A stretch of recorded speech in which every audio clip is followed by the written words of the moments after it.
હવે આ ભાજપના ધારાસભ્ય ફતેહસિંહ ચૌહાણે એમ કીધું કે જલારામ બાપા તો સંત હતા, એમને આપણે ભગવાન બનાવી દીધા અને સાંઈ બાબા તો મુસ્લિમ છે।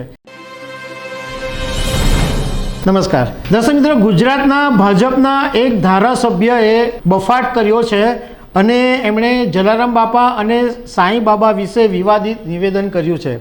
હવે એવું લાગી રહ્યું છે છેલ્લા કેટલાક સમયથી કે આ બધા નેતાઓને હવે એવો શોખ થઈ ગયો છે કે પહેલાં બફાટ કરવો અને પછી માફી માંગી લેવી એટલે વાત ત્યાં પતી જાય, પણ બફાટ કરે એટલે સોશિયલ મીડિયામાં ચર્ચા થઈ જાય। તો આ ભાજપના ધારાસભ્યએ એક જાહેર સભાની અંદર એના વિશે તમારી સાથે વાત કરીશું। મારું નામ રાજેશ શાહ છે અને તમે જોઈ રહ્યા છો ખબર છે.com। દર્શક મિત્રો, ભાજપના કાલોલના ધારાસભ્ય ફતેહસિંહ ચૌહાણે એક જાહેર સભાની અંદર જલારામ બાપા અને સાંઈ બાબા વિશે નિવેદન આપ્યા। હવે દેશભરની અંદર ખાસ કરીને ગુજરાતની અંદર જલારામ બાપાના અસંખ્ય ભક્તો છે, એવી જ રીતના સાંઈ બાબાના પણ ઘણા બધા ભક્તો છે। હવે આ ભાજપના ધારાસભ્ય ફતેહસિંહ ચૌહાણે એમ કીધું કે જલારામ બાપા તો સંત હતા, એમને આપણે ભગવાન બનાવી દીધા અને સાંઈ બાબા તો મુસ્લિમ છે। આ બધા નિવેદનને કારણે એમનો જે વિડીયો છે એ સોશિયલ મીડિયામાં વાયરલ થયો અને રઘુવંશી લોહાણા સમાજના લોકોમાં ભારે નારાજગી જોવા મળી।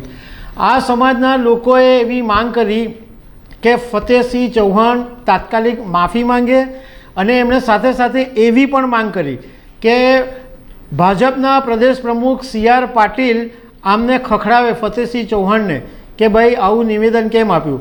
આ બધા સમાજના લોકોએ મામલતદારને આવેદનપત્ર પણ આપ્યું છે, પણ હવે વાતનું વતેસર થયું અને એમ ખબર પડી કે આ તો ભાઈ સોશિયલ મીડિયામાં લોકો રોષે ભરાયા છે એટલે ભાઈ ફતેહસિંહ ચૌહાણે માફી માંગી લીધી અને એમ કીધું કે આ તો મારો અડધો જ વિડીયો છે, મારો આવો કોઈને દુઃખી કરવાનો ઈરાદો હતો નહીં અને મારા વાતની ખોટું અર્થઘટન કરવામાં આવ્યું છે। જેમ બધા રાજકારણીઓ દર વખત આવું ઠોકાઠોક કરે એવું આ ફતેહસિંહ ચૌહાણે પણ એક રસ્તો કાઢી લીધો કે મારો કંઈ દિલ દુખાવાનો ઈરાદો નહીં હતો।